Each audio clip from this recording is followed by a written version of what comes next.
computer. Sorry about that. And here we are. Woohoo! Live on Facebook. Perfect. Yes. Absolutely. I am Wendy, Mystic Moon Cafe Radio, obviously. I've got the marvelous Jerry Wolf with me this evening. Jerry, did you have to put down Grimalkin, or yeah, he's out he was around. getting a little peckish? Yeah, he bit me once too often. He has to go down and play with his toys. I understand that completely. And kittens. Having taken care of Piranha Puppy for as long as I did, although that's over now. So her mommy wants to get her into a place that can get her more activity and exercise, and she's at that age, she really does need it. So yeah, and socialization with other animals, with other dogs and stuff too.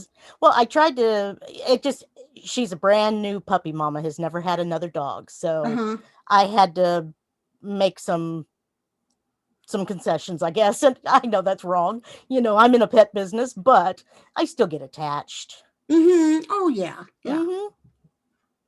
But so what's going on in Jerry land? Not a whole heck of a lot. I hang out. It's still COVID central around here. So oh yeah, same here. So we go out. When we go out, we mask up and we come back in, and that's about it. I've been putting together Imbolc and / Valentine's boxes for witchcrafted design. So those will be coming. I have earrings on the way for those, and then those boxes will be ready to go. So excellent, fantastic. Yeah, so they'll be up on Etsy again. And there we go. I've been playing. I made a floral sugar lip scrub. Ooh. And they're really cool. I've got one right here. They're really neat. Let me pop back. There we are. Oh, nice. Yeah. And it's passion fruit and rose. Okay. And it's a sugar scrub, and so it has rose hip oil and coconut oil, and sugar, and it helps exfoliate, like if you have chapped lips. Okay, right. It has the oil instead of chewing it off. Yeah. And so then it has the oil, which helps then hydrate. So okay, cool. So those will be in the boxes as well. Awesome. So I want to say good evening to Chandler Billings and Kyla Van Riper. And Kyla's working in her grimoire this evening, and Chandler was working on his Brigid crosses. And there we go. I shared one picture in the event, so for now it'll have to be enough probably. And I'm not sure if I can do all of the controls, but if you can do the Bridges cross, Jerry, whenever we're ready, then that would be really cool. I don't know how to do them. Oh, all right. Well, I thought you were. Well, I've got the video and I've got the parts. I was just looking at them. I never did try them. I didn't either, because I was just kind of been running around chasing my tail this week. Yeah. But we can talk about them. Oh, absolutely. And how you do it. And I can dig out, I have some sweetgrass, and I have also just some pipe cleaners that you can kind of use in the same way. And so we can play with it. Sure. Well, yeah, I've got lemongrass. I obviously didn't have reeds like that. Now Chandler used straws, and he said it was a little difficult to maneuver those, but he was able to do it. They look really nice. Oh, very good. Mm-hmm. Very good. Yeah, I'm really good at making suggestions, but I thought you were taking the ball and running with it, so I just went, okay, that's all right. And then I was there with trying to get the wax heated for the candle pour with. Sure. And Yeah. what I've done, everybody, is I bought a one of the less expensive candle making kits off of Amazon, and basically taken Jerry's recipes for the incense and the oil, because they're very interchangeable there, and put a few fresh ingredients in, and it's all heating on top of my little heater thingy, and so we'll pour candles here in a little bit. That'll be fun. That'll be Yes, fun. it will be.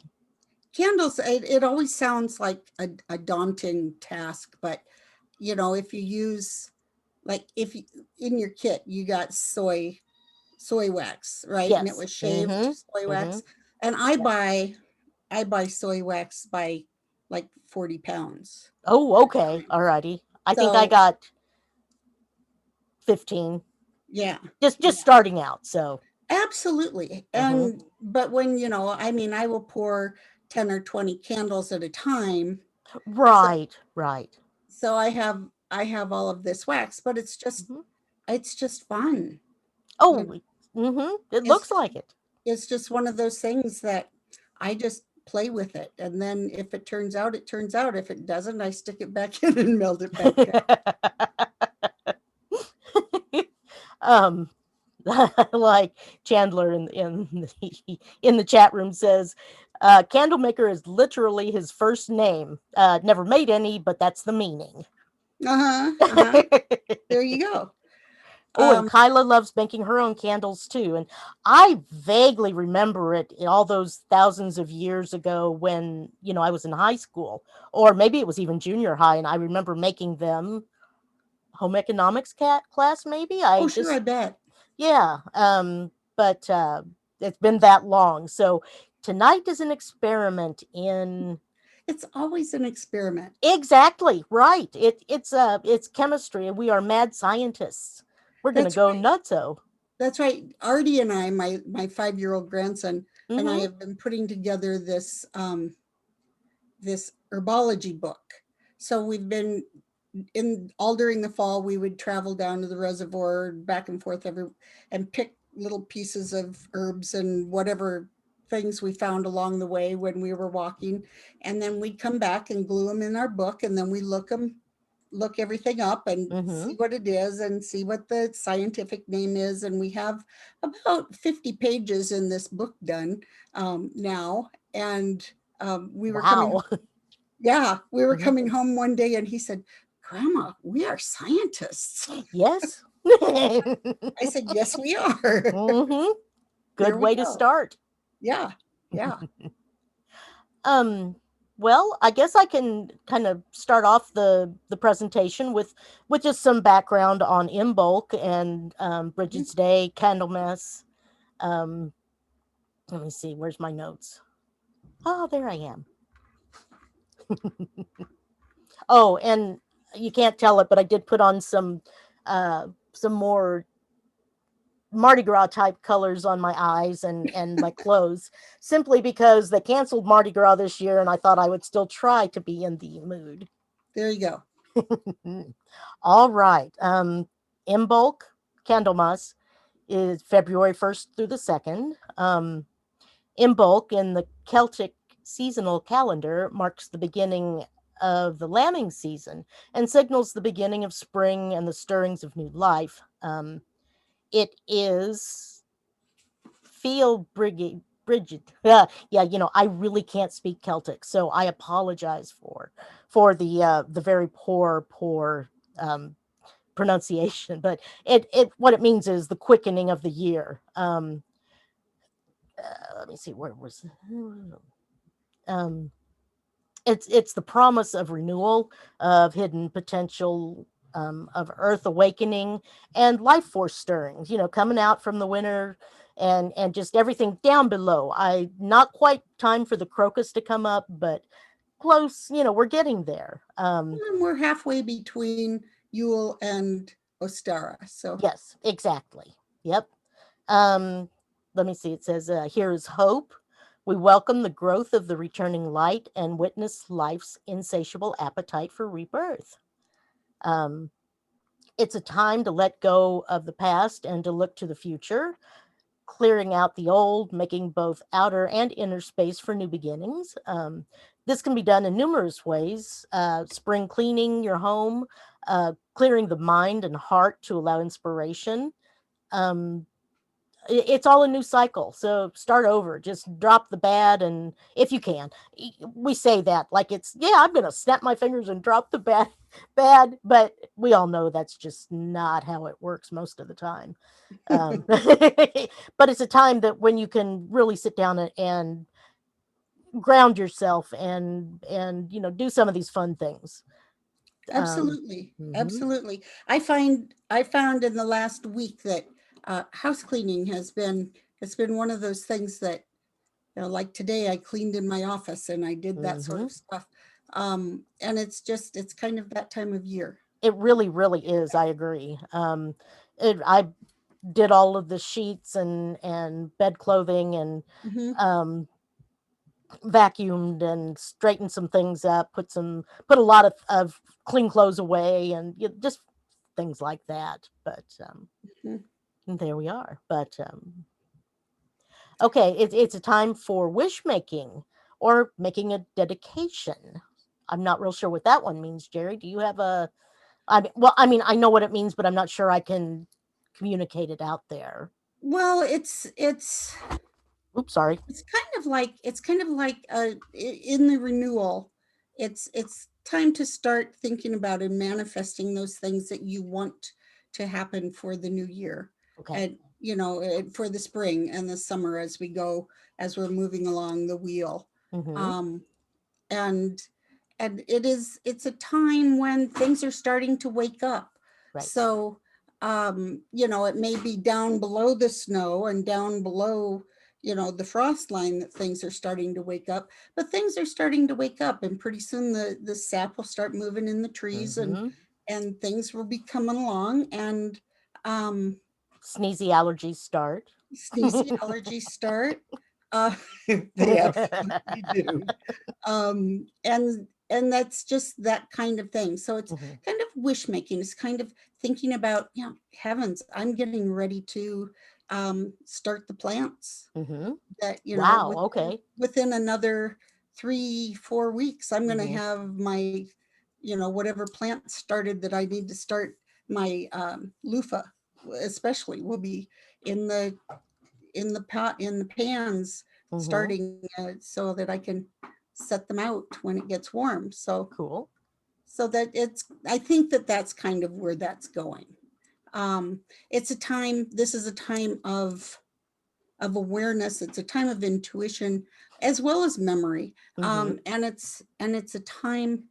Imbolc is a fire festival. Okay. So you think of that in that passion, and that, Hmm. so then Hmm. you run into Valentine's Day, and Imbolc and Valentine's Day are kind of, Yep. um, so it's that sort of thing. So Hmm. yeah, everything's starting to come alive. And um, so when we do the incense, there's things in there that are there to bring lovers together and that sort of Hmm. thing. And Hmm. so that's an Imbolc thing too. Right. And it's a great festival that honors Brigid bride Brigid. And she was such a loved pagan goddess that they, of course, the Christian/Catholic Church made her a saint, and so that they could kind of steal some of her glory to their side. Hmm. She's the goddess of healing, poetry, and smithcraft. And I actually did know that. It just um, She's also the goddess of fire, of the sun, and of the hearth.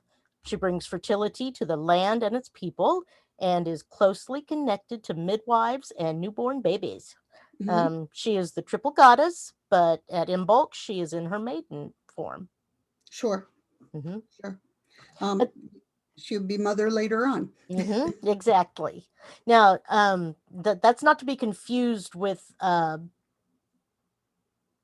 shoot, the Morrigan.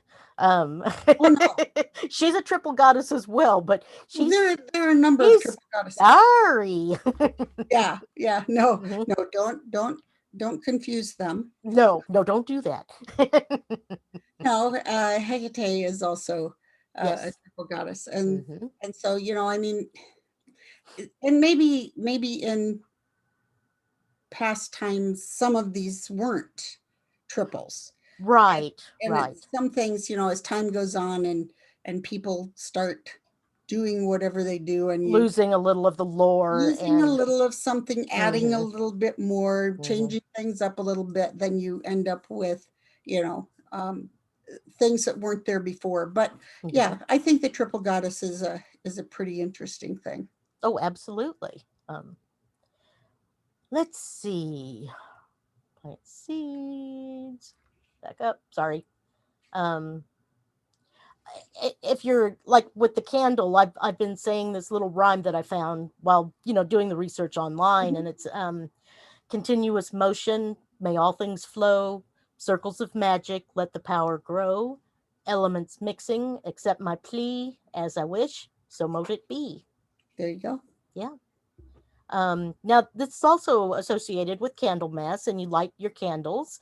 And, well, it's a fire, like you said, the flame of Brigid and Brigid, however you say those. Um, but yeah, it's just neat. The dawning of the light and the warmth of the sun coming back, basically. Yep. All right. Some of the symbols for this time are the snowdrop, and I think it might be the Celtic version of our crocus here, but I'm not positive on that. They're very pretty, very, very pretty. They are very pretty. Yeah, they're an early flower. They say the first gift of spring in the bleakness of winter. Yeah, and you can they come up in the snow. So I mean, it's really kind of they are pretty. Now, there's also the swan. The swan mates for life and represents loyalty, fidelity, and faithfulness. Swan feathers are a powerful amulet. Oh, okay. Yeah, I didn't know that until I was looking at there. There's so much different information and what have you out there. Imbolc is it almost went completely away, but it's found the neo-pagans have kind of brought it back into light, and it's just, I like it. It's a time when we need a little bit of celebration and something to look at. Yeah. When you asked me if I celebrated, I was like, no. Well, I know it's there. Right. But it's one of those that kind of goes by the wayside. I mean, here we are in the middle of having blizzards and I'm ice storms and everything. Yeah, and I'm probably not going to go outside and light a fire. So but I light my candles and I put a little fire in the cauldron and call it a day. Yeah, exactly. Yeah. But we all do our parts, yes, whatever, our little rituals, whatever feels right for us. Yep, absolutely. Now, let's see. The flame, Imbolc is the fire festival, as said, and fire of all kinds is associated with Brigid. The fire of creativity, the protective hearth fire, her fire wheel, the Brigid cross, which heralds her as a sun goddess. And being a Leo, that kind of, that strikes home for me definitely. So. Now let's see. The Brigid's cross is a traditional fire wheel symbol found at the hearths of homes throughout Ireland and beyond, as a symbol of protection. A customer in the shop recounted finding a hearth in Ireland in recent years adorned with over 200 Brigid crosses. Wow. 200 years in the life of a hearth and a family.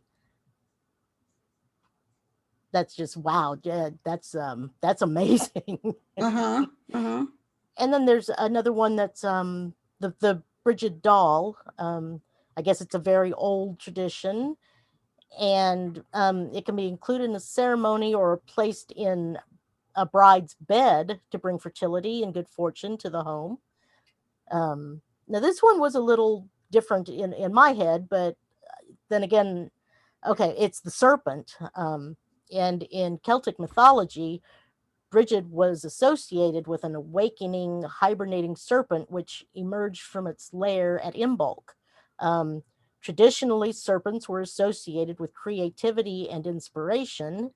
The powerful Kundalini energy of the Eastern Mysteries paths of Earth energy were called serpent paths, and at Imbolc they are stirred from their slumber. Don't kick the snake's path. Yeah. All right. Now sheep are mentioned. Brigid's festival is the beginning of lambing. Eat, use milk, cheese. Probably not, but then again, hey, I never say never, right? And well, for colors, we've got white and silver for purity, green for the fresh burst of life.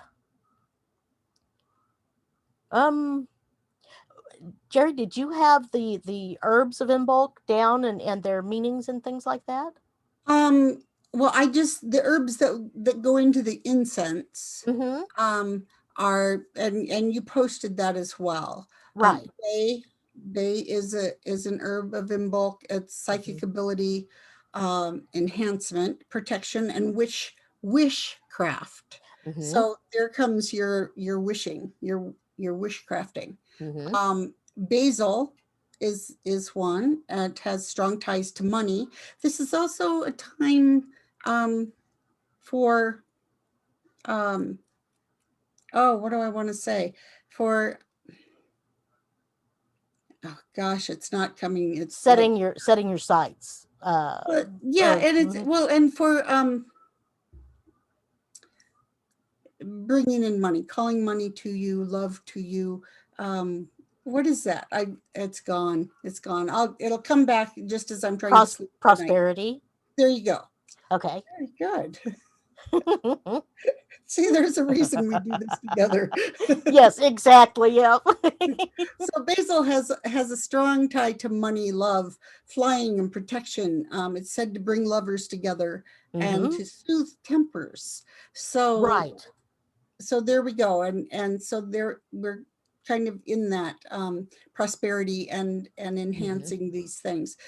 Frankincense, even though frankincense and myrrh are both things that we use at Yule, we still use them here because of the grounding and the cleansing. Okay. And frankincense will enhance any spell.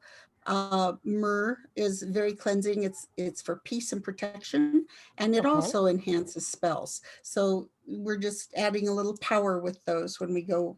And cinnamon is a huge spice during this time, and it's purification, psychic awareness, prosperity, and protection. So when I put together this Imbolc incense that we'll get to here in a bit,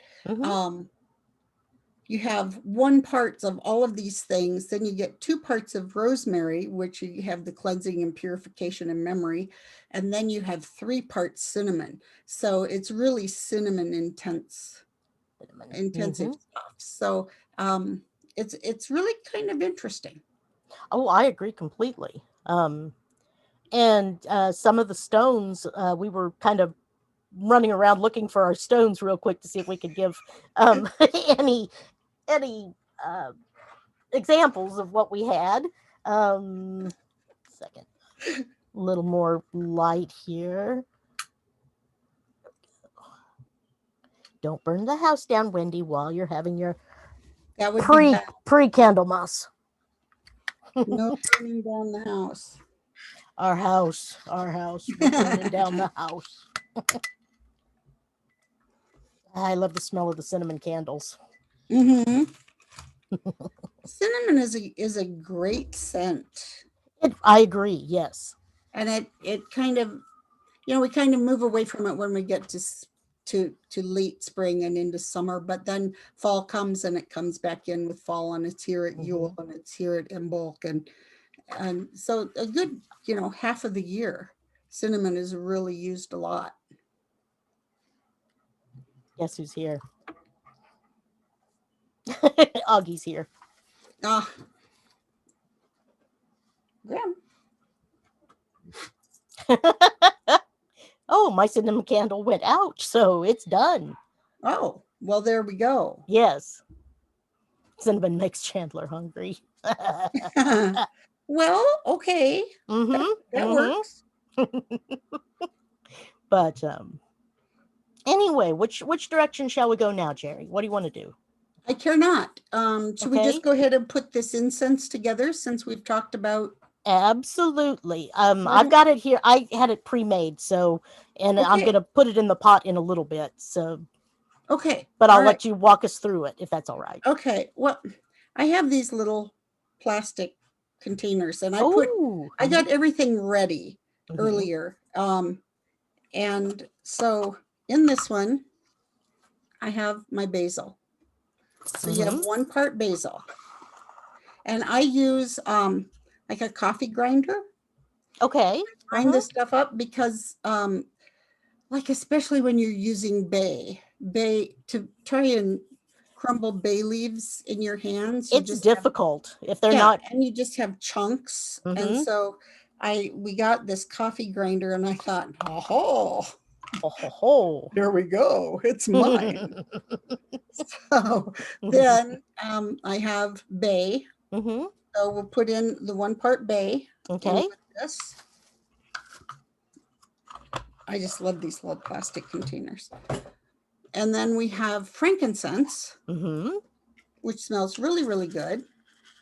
Now this is more than I need. And with my 1 parts, I'm using a tablespoon measure. Okay. In my parts, when we're talking about 1 part this, 1 part that. So I have frankincense. There's a tablespoon of frankincense. It's when you have this resin, it's frankincense and the myrrh resin as well. Trying to measure out a tablespoon, and then you're going to crush it up, and trying to make all of that work. Yeah. It doesn't always. Yeah. So, and then I have the myrrh. And myrrh is really interesting. It's very pretty. It's very amber. Now those I just used essential oils for because I had run out of the resins. And so improvisation 101. Yeah, there you go. Here we go again. Yeah. Well, that's what all of this is. If you don't have if you don't have exactly what a recipe is calling for, if you think about it long enough, you're going to find something that is going to work, especially in your head, and that's all that counts. So absolutely. Then I'm adding the rosemary. And I have all of this, and I don't know if I'm going to have room for all this cinnamon. Uh-oh. Yeah, so I'm going to see. Oh, I do. So then we put the cinnamon, and there's 3 tablespoons of cinnamon in there. And then we just shake it up. And I just have it, and you get all of these things. Of course, after you let this sit for a couple of days, right now it's not going to, you're going to smell cinnamon. That's about all you're going to smell. The others aren't going to infuse yet. Yeah. So after you give it a couple of days, then you're going to have something. I got my nose pretty close to that. Oh no. But do not inhale. Yes, because it's like snuff. Oh, are you awake now? Rosemary, I remember. Wow. But so that's what it is. And then you just use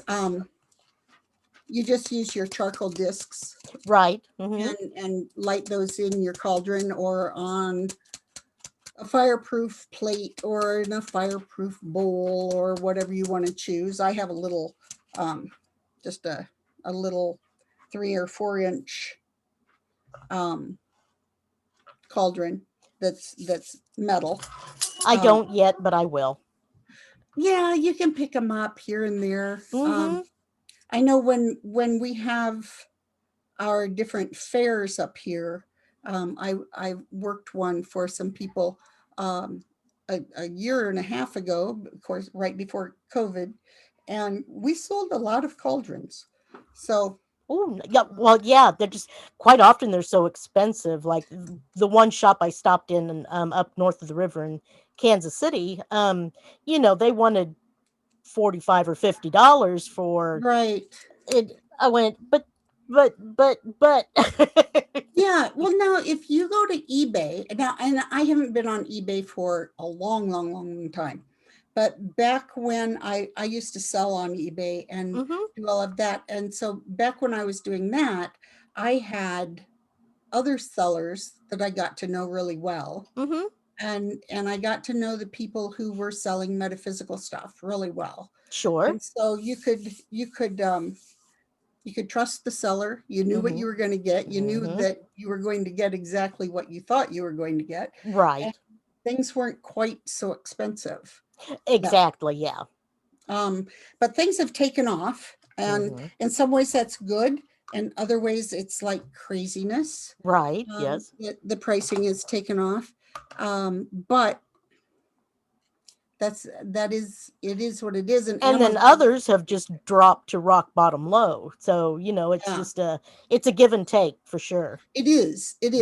And so you just keep watching. Just keep watching the different things. Sometimes Amazon will run a sale. Sometimes I have this drop down that I keep on whenever I find a site that I think is really interesting, like a website, somebody's website that they're selling metaphysical stuff from, then I just keep this little drop down on my computer, and I tuck those little things in there, and so I can always go back and look. I used to like some sales people a lot better than I like them now with COVID, and I understand with COVID it's not easy. It's certainly not easy, and shipping is horrendous sometimes. But if they can't get it to you, then it makes it so people don't buy there anymore. Right, exactly. Yeah. So I keep them in mind, and I keep checking back and see what their shipping situation is. But it gets, if it's too expensive, I have to, like everybody else, just hold on and save up. Yep. And so you have these different apothecary shops, and so there are a lot of places out there if you look. Oh, absolutely, yes. Yeah, it takes your time, but it's well worth it if that's what if you're really interested in doing that. Right, exactly. It's well worth the time to look at the different shops and to look and see what people have out there. So anyway. Yeah, meanwhile, back at the ranch. When you have your incense, what you do is you light we kind of got off on a tangent with the old cauldron thing. Sorry about that. No, that's okay. But if you light your disc in the cauldron, let the disc get hot, and then let me tell you, just do a pinch of incense on that. Don't pour a bunch on there; you'll be smoked out. It will not be fun.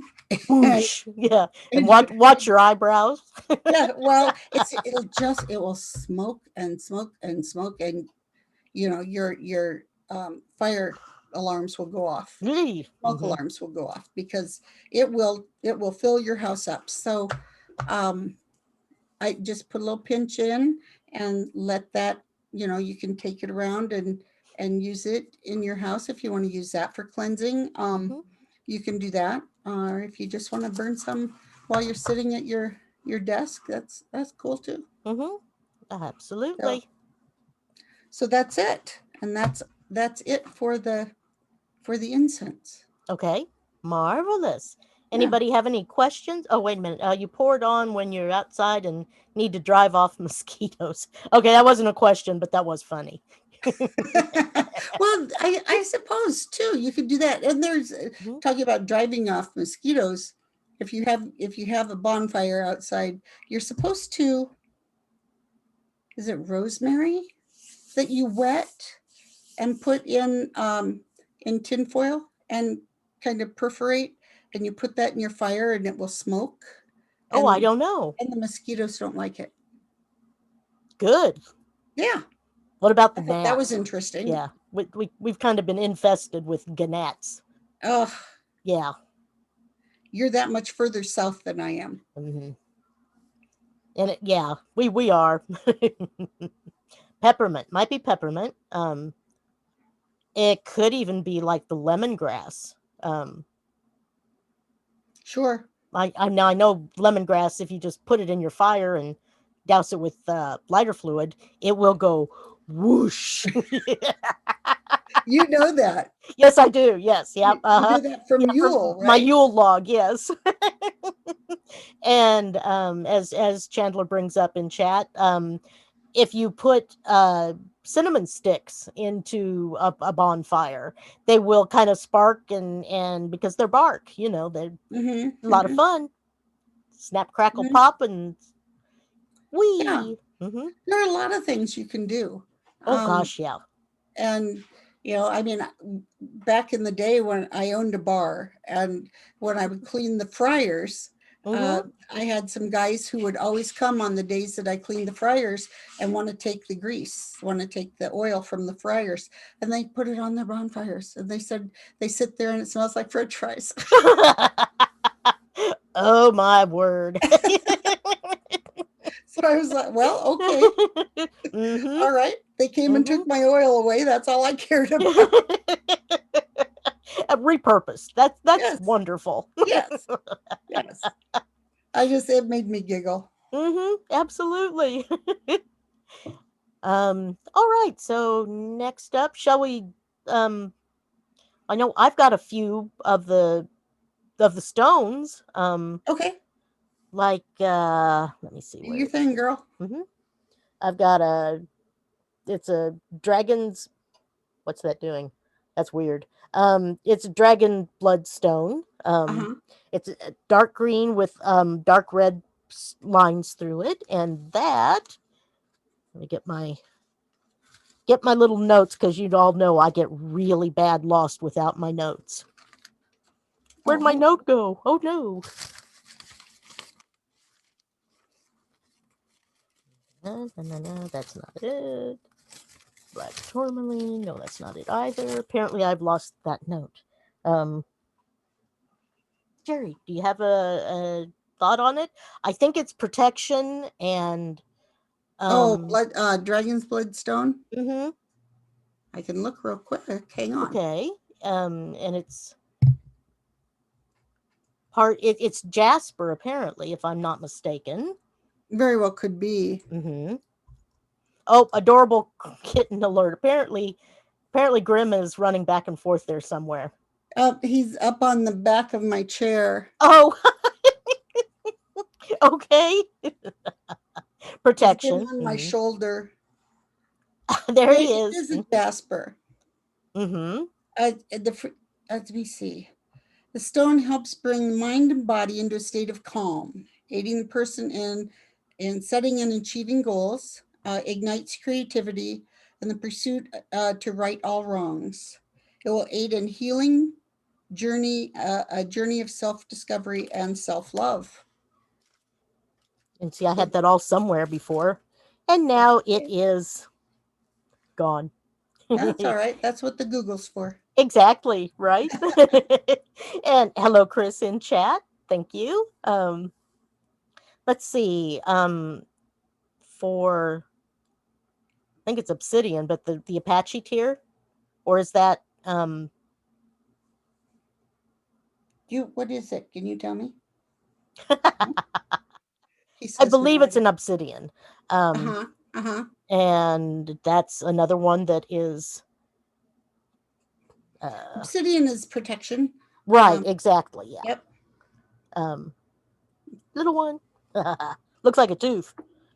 And then we have a little amethyst. May not even be able to see it because it. Amethyst is healing and protection. It just dropped, so it's on the Okay, floor well, somewhere. Here you go. Hang on. Okay. I've got one here that's really big. Oh, nice. Okay. Drop it, someone will get hurt. Like this. Beautiful. Absolutely beautiful. So, yeah, that's amethyst. I love amethyst. Oh yeah, me too. And I have different ones. I think they're in storage, so I've got bigger ones, and even candle holders of from amethyst. Sure. Yep. Let me see.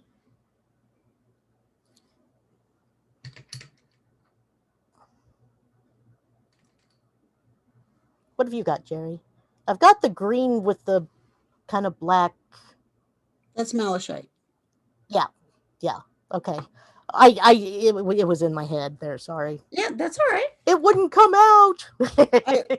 Hey, I've been there all day. Ooh. Okay. Amethyst is Chandler's boyfriend's birthstone. Oh, good. And, yeah, that's so February. Okay. And Chris picked up 20 pounds of Apache Tears obsidian in Phoenix 4 years ago. Yeah. That's lovely. Okay, with malachite, it's a green copper carbonate hydroxide mineral. I could give you the chemical composition, but that's okay. We don't have to have that. That's not a big deal. One of the first ores to produce copper. I'm trying to, here, properties. Oh, I don't care about that. Oh, physical properties.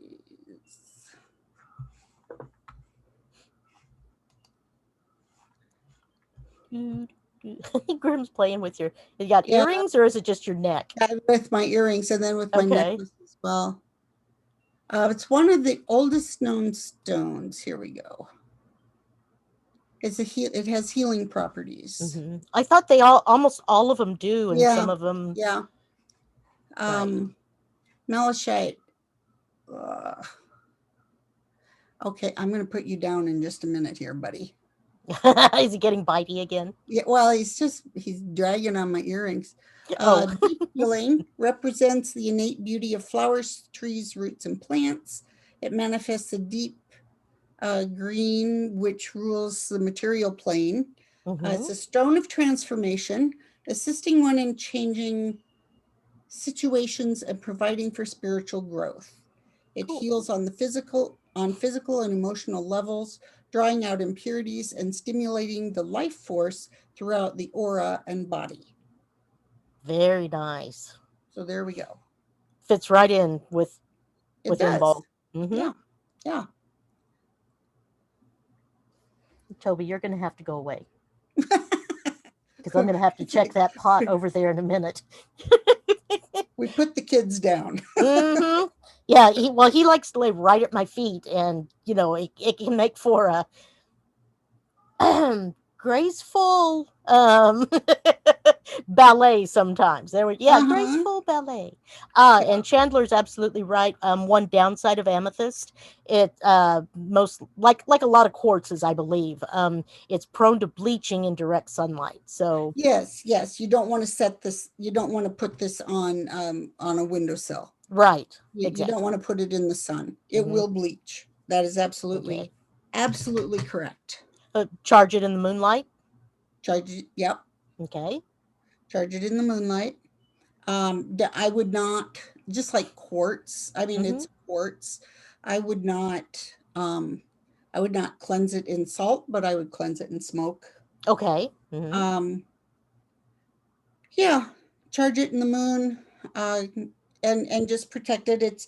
It's also, just like any other really strong crystalline thing, like a quartz, if you drop it, it's going to break. So okay. You just have to, it's not, it's pretty tough, but it's not indestructible. It's not indestructible. And, you see these, like the geodes with the amethysts on the inside. They're really, really, really beautiful. And if you throw them hard enough, you can get to that inside rock. You can. Yes. You can.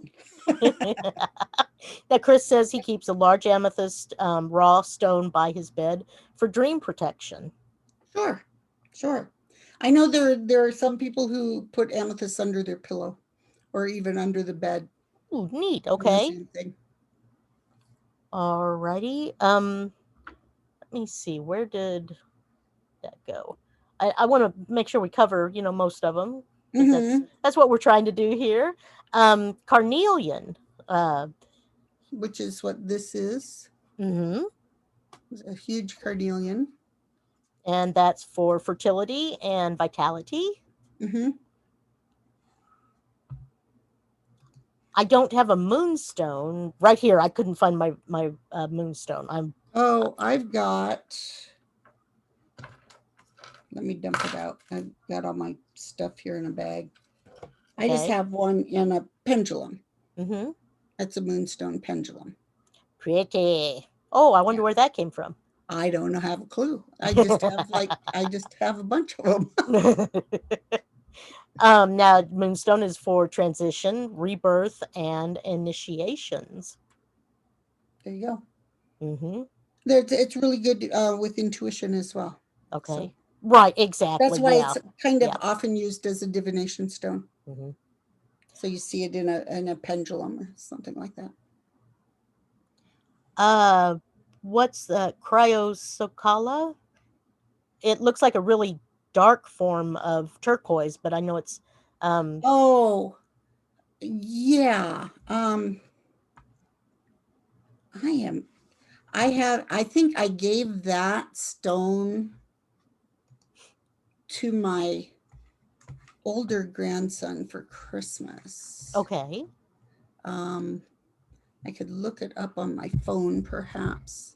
It's for introspection and preparation for emerging from hibernation.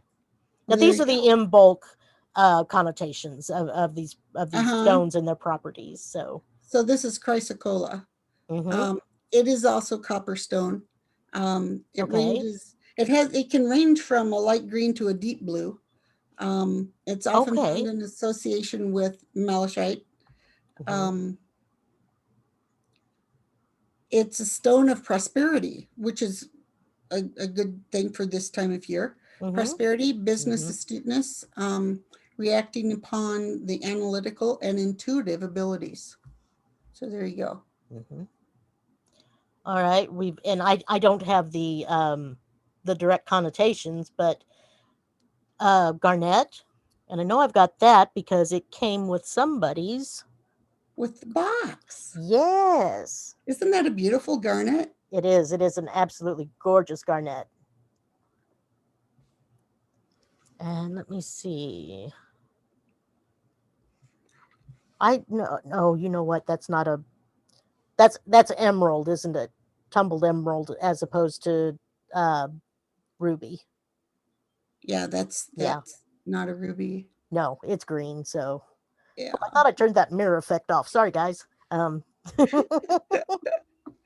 so funny. And I think that's about what I've got here for this one. Yeah. Well, very good. Mm-hmm. I mean, it's really great. Yeah. I'm trying to see here.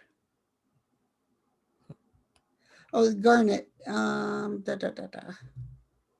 Garnet revitalizes, purifies, and balances energy, aiding in bringing serenity or passion as it's needed or appropriate.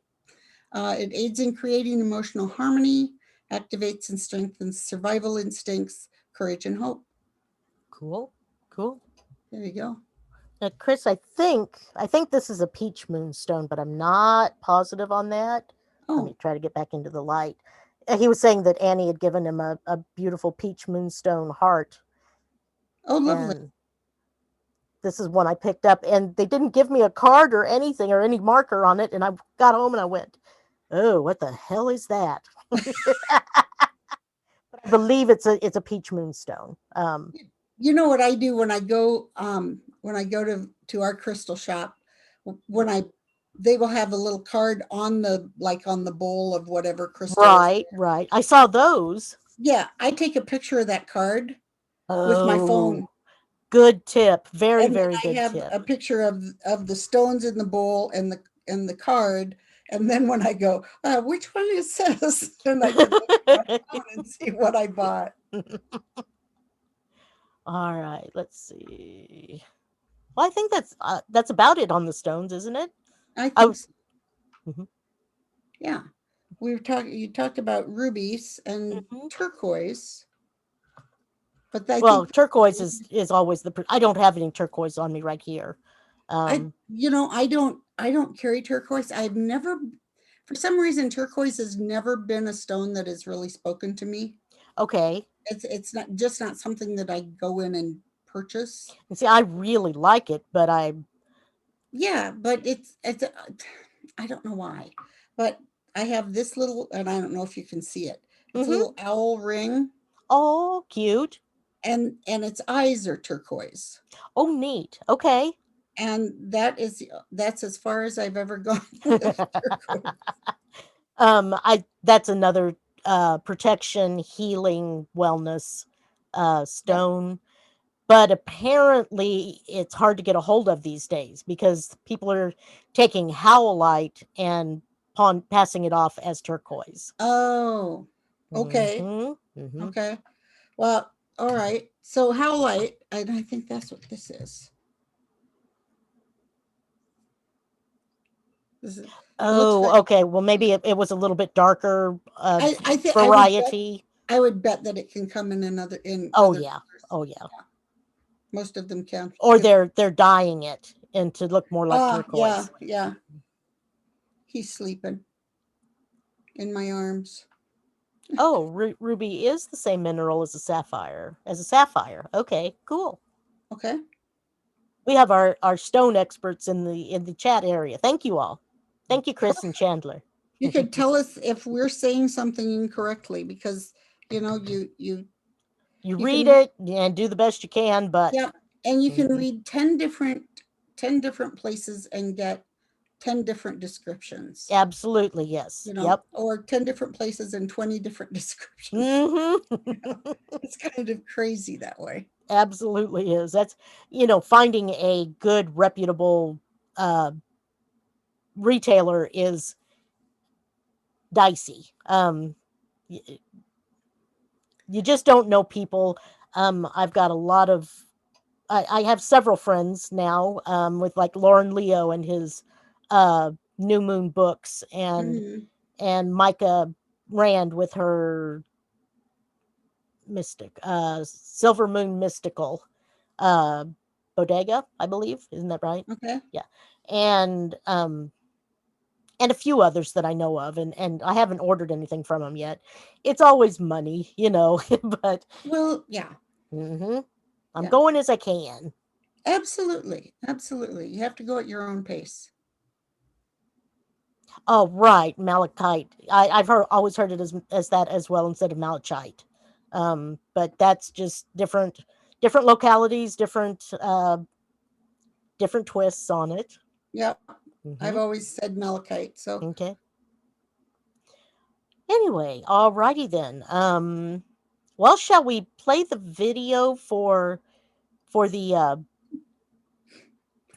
the Bridges Cross? Yes, please do. Okay. All right, I'll play the video. Everybody, it's about I think 9 minutes. So, and he does a really dialect is very much key. I've worked with people from all over, and one word they're saying to me and I'm going, I have no idea what you're talking about. And it would be something really simple like a wrench or a something. And yeah, just, it's fun. It was always fun figuring it out. Now the Russian guy was hard to understand. Absolutely. But all righty, let me see if I can, everybody wish me luck.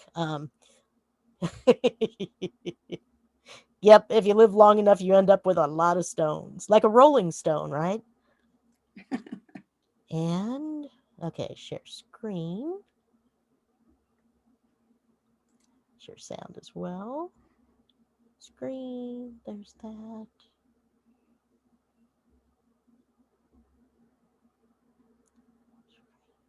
Facebook, one more page. Okay.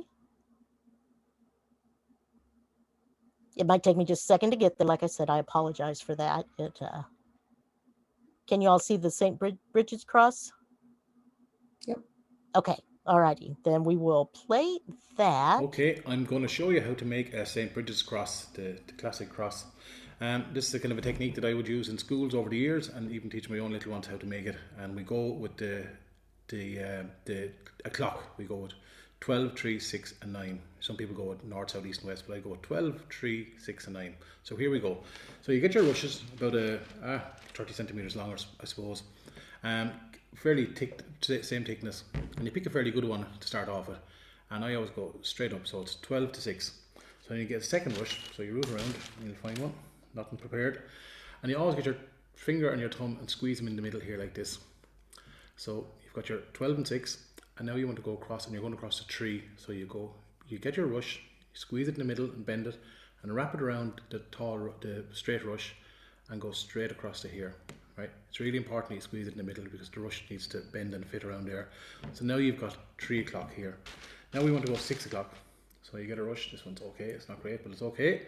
And you go down and you fold it in the middle with your thumb and your finger. Squeeze it to make it really soft and bendable. And you're going down over this rush that's after coming across here. So you're going down to 6 o'clock. So you're going down to 6 o'clock here. And now you said, right, you've got 6 done. Now you're going to go across to 9. So you get a rush again. Squeeze it, and you go across to 9. So right across to 9 here. See what I'm doing? I'm going straight across. And what you do here now is this is where you have to turn. So you turn then, right? So you turn this way. Alright? And you hold your 9 up, and you get another rush. Squeeze it in the middle, and you go across to 9. You're across at 9 now. So that's the hardest part, is the start. So you're across at 9, and then you turn. And from now on, it's really easy. So you just get a rush, squeeze it in the middle, go across to 9. 9, turn. Get another rush. 9, turn. Another rush. 9, turn. Another rush. 9, and turn. And you can see it forming there, it gets tighter. It depends on the rushes you have. Sometimes some are great rushes, they're lovely and soft. These are a little bit hard. So you go across again, squeeze in the middle, and you go 9 and turn. Again, squeeze in the middle, 9, turn. 9, turn. And you just keep repeating this until you want your desired thickness in the center. And some of the rushes are, yeah, they're okay. 9 and turn. 9 and turn. So you see what I'm doing there? Just going 9, going squeeze in the middle, in at the back and the front, cross and turn. So 9 and turn again. This is a great way for teaching, especially children in schools, I find. 9 and turn. And you can fly through it then once you get used to it. The hardest part is the start, right? But once you get that, you're sorted then. So 9, again, and turn. And you can see it taking shape there, right? 9, turn. 9, turn. And one thing to do as well is to always have your rushes laid out in front of you as well. Make them handy, have them cut as well. I always do that. Okay, that's okay, it's a bit bendy. But 9 and turn. 9 again. Cross here. 9. Turn. We're getting close now. Squeeze again in the middle. 9. Turn.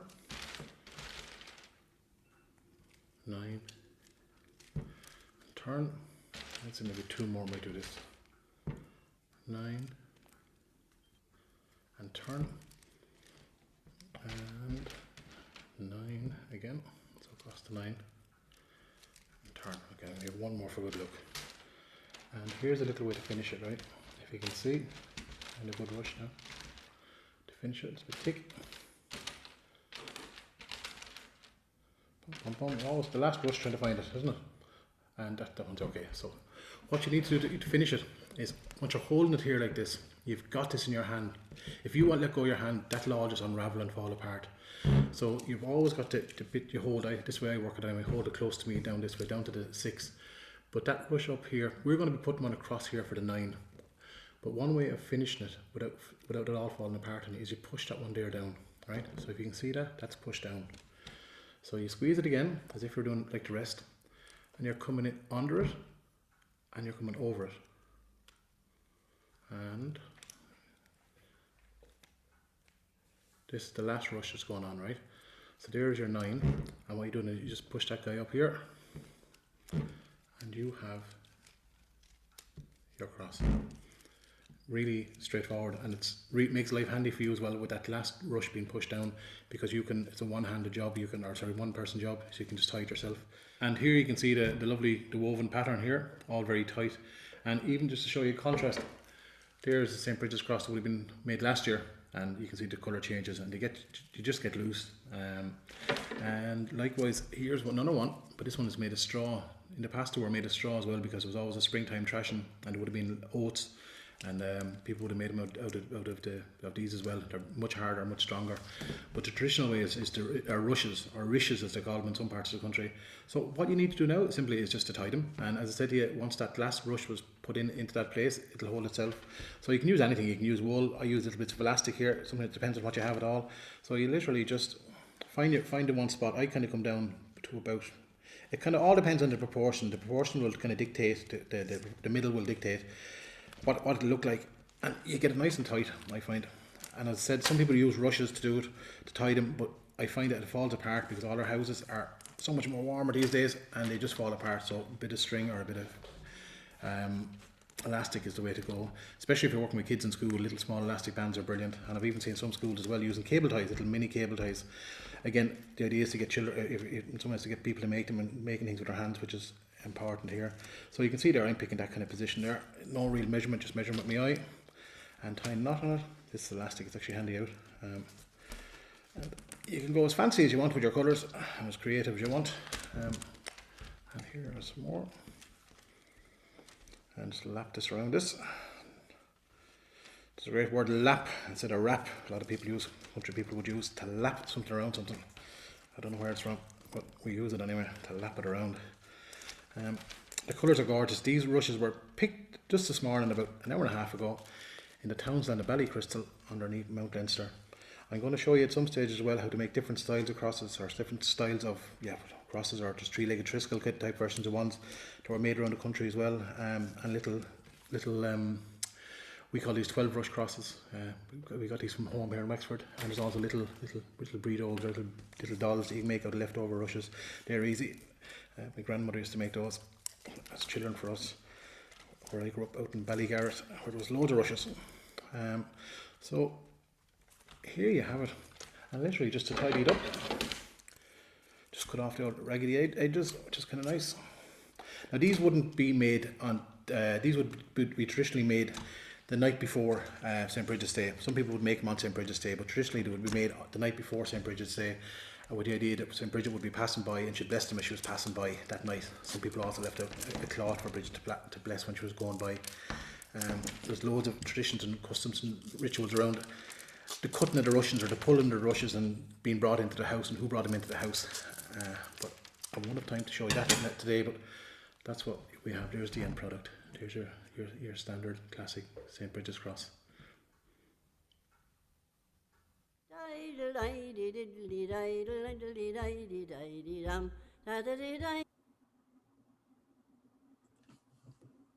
Alrighty then.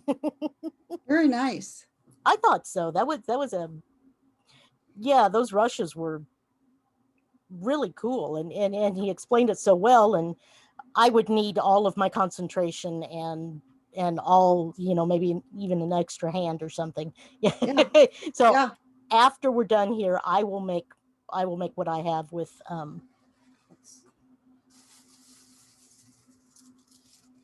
I've got the lemongrass. I've got several of them. So There you go. woo. I think those would be really cool with the horsetail rushes, the reeds, Yes. horsetail reeds. Yeah. I was thinking that exact same thing, but I couldn't find anything in time. So Well, and that's a fall thing. I mean, it's one of those things where you'd have to put it together then for, and save it for this time. But yeah, pretty interesting. Very much so. Now I checked the candle wax and it is ready to go. So Okay. I will grab the little pot and we Do will. your thing. Away we go. Never Never say fun. die. Yep. Yeah, most everything's still frozen here too, Chandler. I just happen to have some lemongrass out in the garden that I hadn't cut all the way back, so I had a little stash.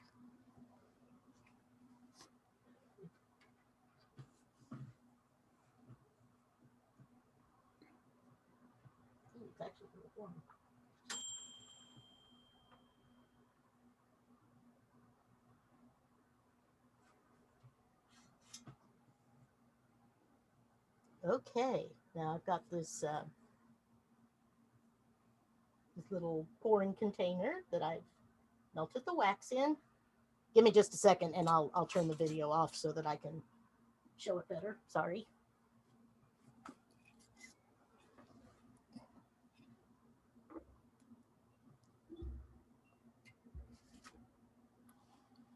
It was a little bit warm anyway, so I can give it a couple of minutes to let's see. Yeah, it won't cool that quickly. No, it didn't seem to want to. So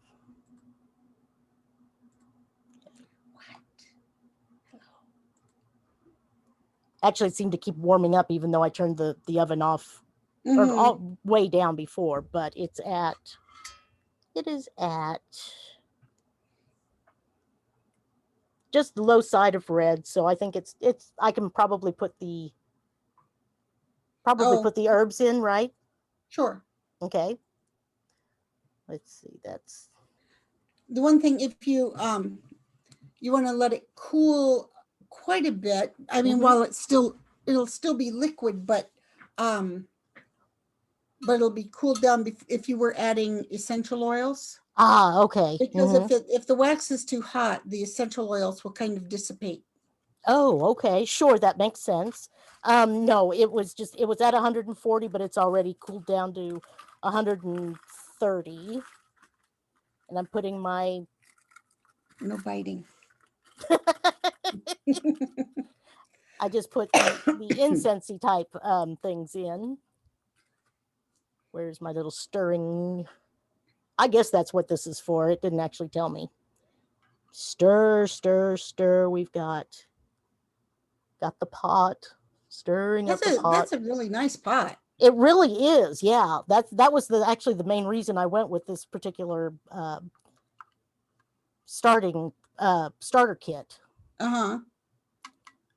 Nice pot, nice, just very nice everything.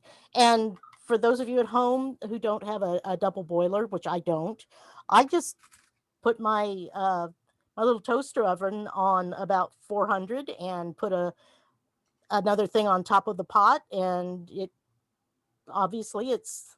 And then you put that on top of the toaster oven? Okay. So it kind of acts like a double boiler. Sure. All right, now let's see if I can do this without pouring it all over myself. Oh yeah, that would be bad. That would be uncomfortable.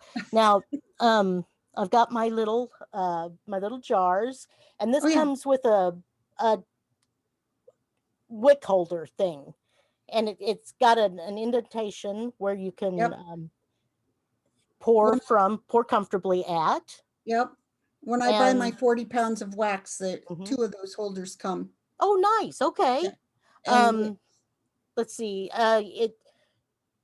These wicks came with little metal deals on them, and then double-sided rounds that they're sticky on both sides, and they hold them in place on the bottom. So yeah. Now I use, like I was telling you earlier, I use just a drop of hot wax or glue. Hot glue. I just put a drop on the bottom and set it down and push it down in the jar and let it cool, and then it's stuck there. Cool. Okay. So I guess I will go ahead and pour one. I don't know if I can get the camera angle, but I'll try to include you a little more in this. Ooh. Nope, that's a little too far. Well, yeah, that'll work well. Watch this.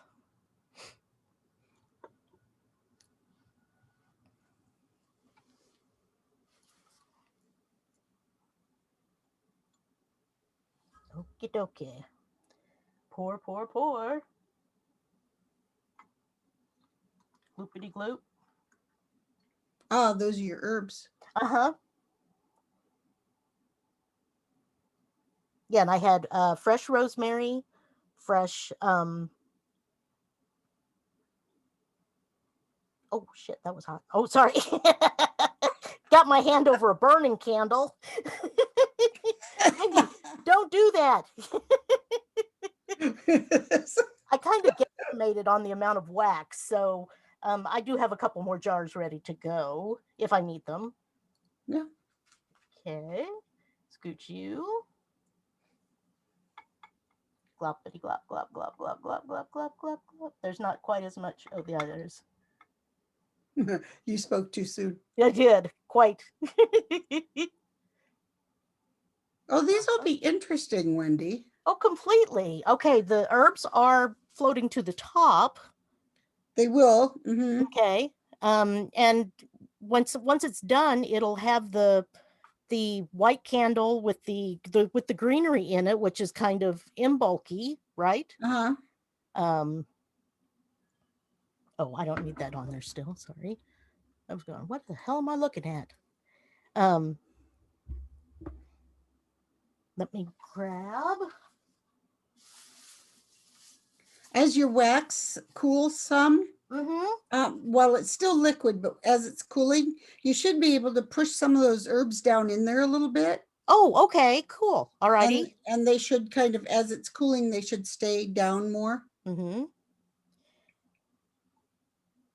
Maybe I should just try to hold that in place, Jerry. Do you think the next one, since I don't have any more of the doodads? Oh, the sticky things? Right. Well, yeah, no, they're stuck in the bottom, but I don't have any more of the holders. The top. Oh, the holders for the top. Yeah, you can hold it in place. Sometimes if they're long enough, sometimes I will wrap them around a pencil. And I don't really have that here right now. So, yeah, and that's fine. You can hold it. Just don't burn myself or put it over. Just don't burn yourself. Oh. All right, step on your own audio cable, Wendy. Can you still hear me, Jerry? Can you still hear me? Yep. Okay, good. Don't burn yourself. Don't burn me. Okay, not quite as much. Oh, yeah, that last one's going to have a whole bunch in it.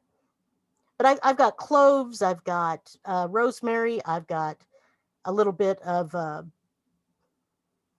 Stay. Don't fall. Don't fall. Okay.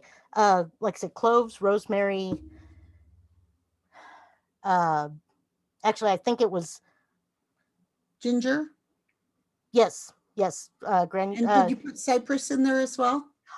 I didn't have cypress, but I did have cypress oil.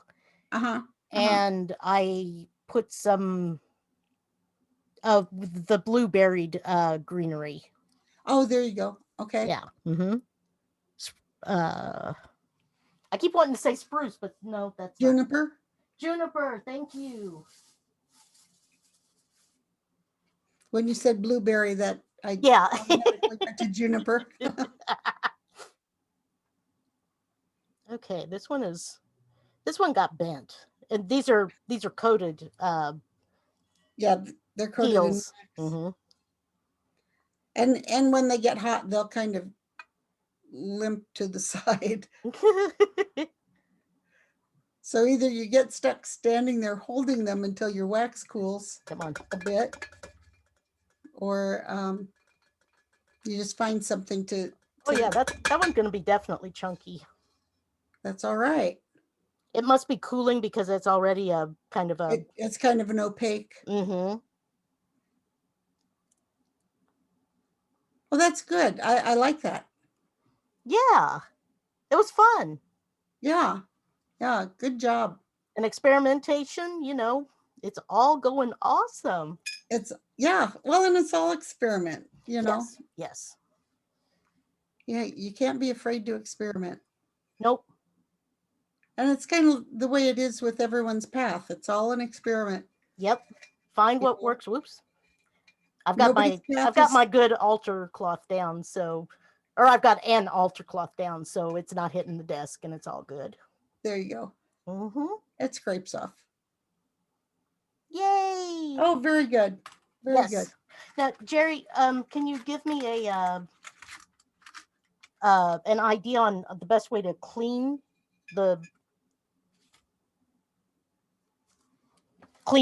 my melter pot thingy? Oh, what? Can you put your hand down in there? Is that big enough around? Yes. Uh-huh. Okay. So what you do is heat it. So like in your sink, pour hot water in your sink, because that's a kind of a thin metal. It's, you know, I mean, it's a right. nice It's actually a really nice weight. It's not as thin as it looks. But it's thin enough that if you just hold it down in like a sink of hot water, that will all start to melt and it will get loose. Oh, okay. Paper towel and stick down in there and wipe it all out. And if you know, and you just keep doing that until you get rid of all of it. Okay. And that's how I clean my double boiler too. Oh, cool. Okay. My top pan. A lot of times I'll just start the heat back up in the water part and sit that down there and let it steam, and it kind of melts, and I take it off and wipe it all out. Cool. Okay. Let me see, where was I going to go? Oh, now another way to hold the wicks in place, isn't it like 2 popsicle sticks and the clips? Yes, I saw that on a video, and I went, oh my God, why did I never think of that? Right. So yeah, it's like 2 popsicle sticks on either side, and then those little black metal clips. And then you just, you know, they rest on the top of the jar, and it keeps it right there. And I thought, good Lord, after all this time, and I've been cussing and wrapping, you know, I mean, how long it took me, a year to figure out to use or even longer maybe, to use the hot glue to stick the bottoms down. So live and learn, don't we? Yeah.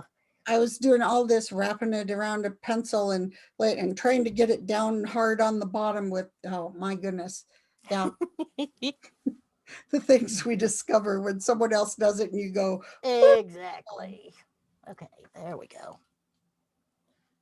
Pardon my hair. I'm saving up money for a car I have my eye on, so I'm not going to the hairdressers.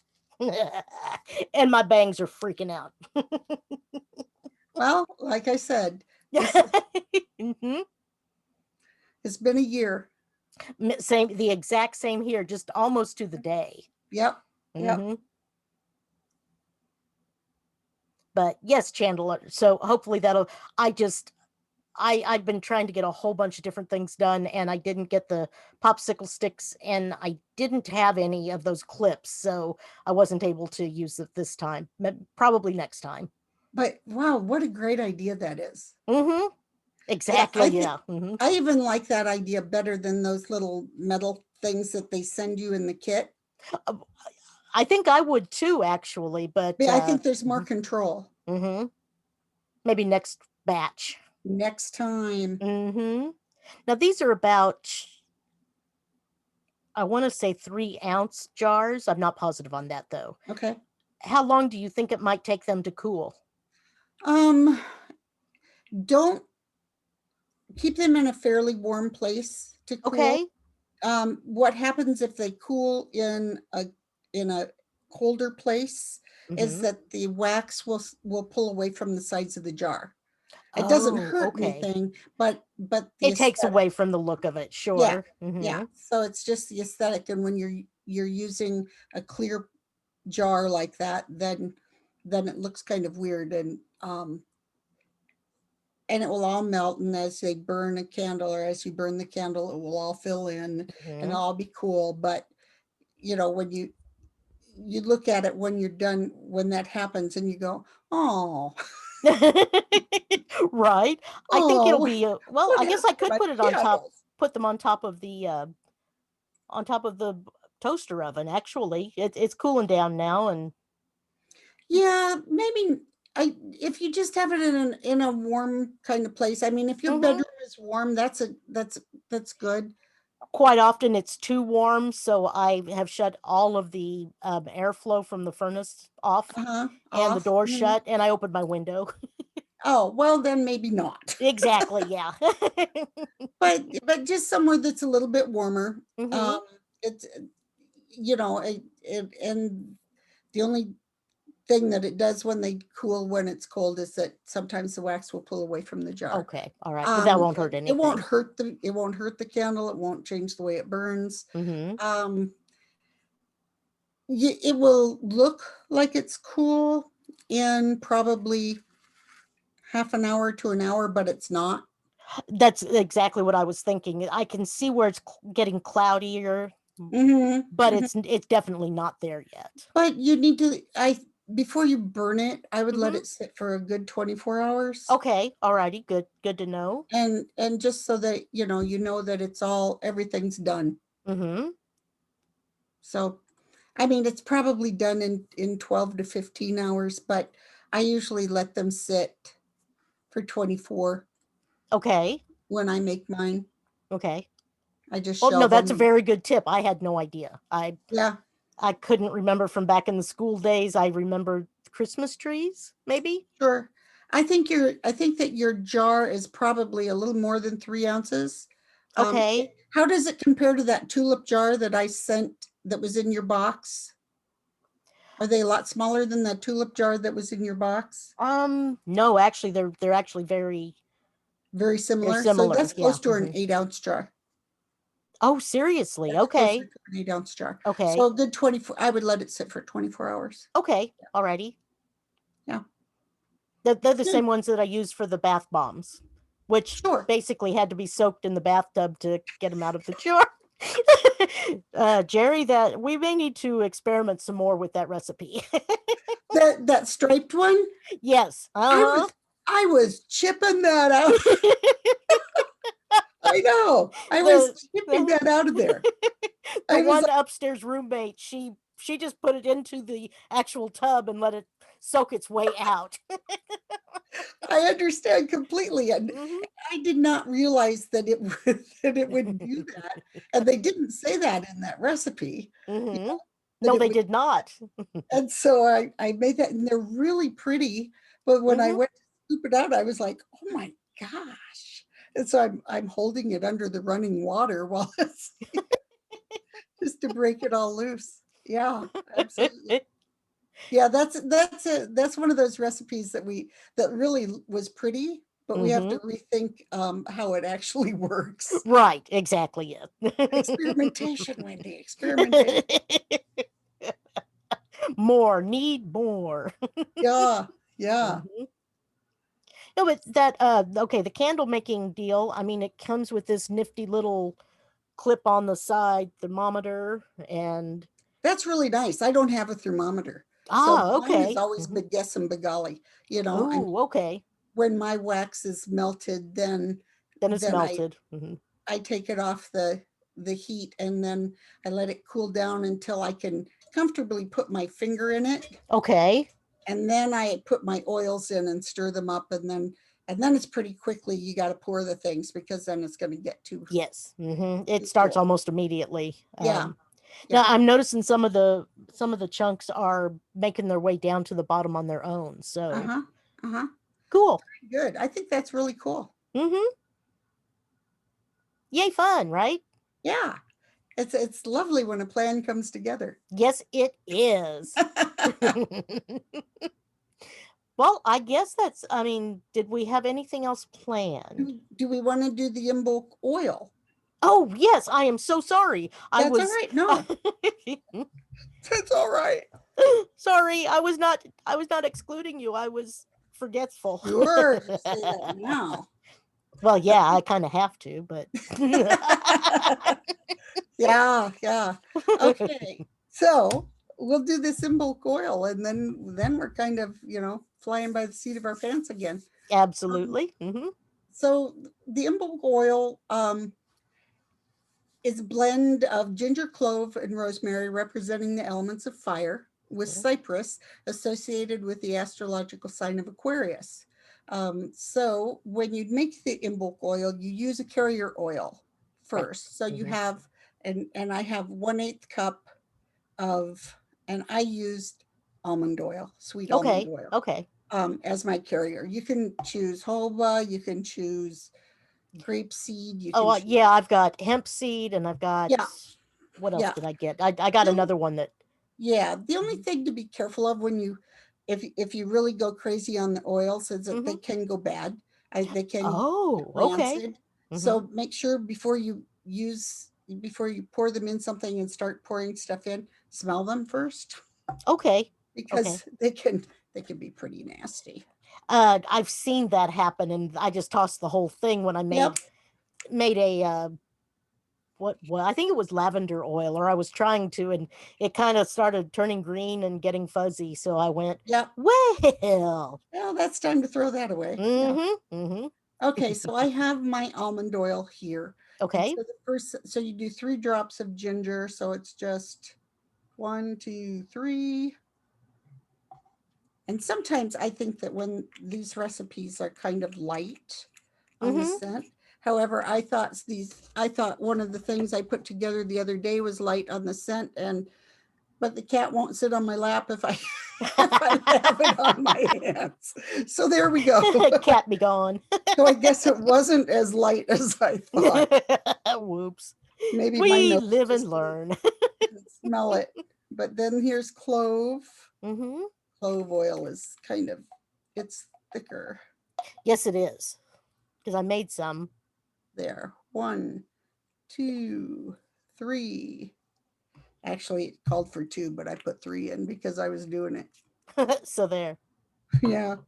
It's just, I can't count. I can't read and do this at the same time.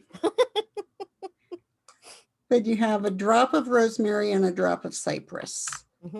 So there's a drop of rosemary, which was a little more than a drop because it was a little faster. Okay. And then I have cypress right here. Cool. And a drop of cypress. If it wants to come out of there. There we go. Yeah, I had one oil that was difficult to get anything out of, and then the next one, whoopsie, it was not. Yeah. Well, the first batch of that lip scrub that I made, it had, you use the passion fruit oil. Okay. And it had one of those dropper tops, on it. So I took the lid off and I went like this, and that dropper top came flying out of there. Oh, no. And I had oil, and I had to throw stuff away because it was just right. Yeah. And it made, I was like, oh my God. So then you just shake this up, stir it up. And so you have your carrier oil. You could use this to anoint a candle, like your Imbolc candle. Right. You can, when you stir this up and you're blending this, visualize what Imbolc means to you. Smell it. And think about, just how you would use it. and what Right. it means to you. Right. And just know that this is sacred and magical, and you label, date it, keep it in a cool, dark place. You could put it in if you want to wear this scent, and maybe at this time of year, that's a great scent to wear. It's kind of a fiery scent. It is. You could put it in a roller ball. Okay. And, you know, and put it on you've got a carrier oil, which will keep the essential oils from burning your skin. Okay. So there you go. After I grated up all of that ginger, I kind of tasted it on my finger there, and that just about burned me out of my seat. I had no idea ginger was hot like that. Yeah. It's a fire. Like, whoopsie, glad I had a Diet Coke nearby. Yeah. Ginger is hot. You think I learned you know, you think of cloves like that, but ginger, I mean, everything it smells so citrusy and almost sweet, but on the tongue, it's just hotter than firecracker. Yeah, it is. All right.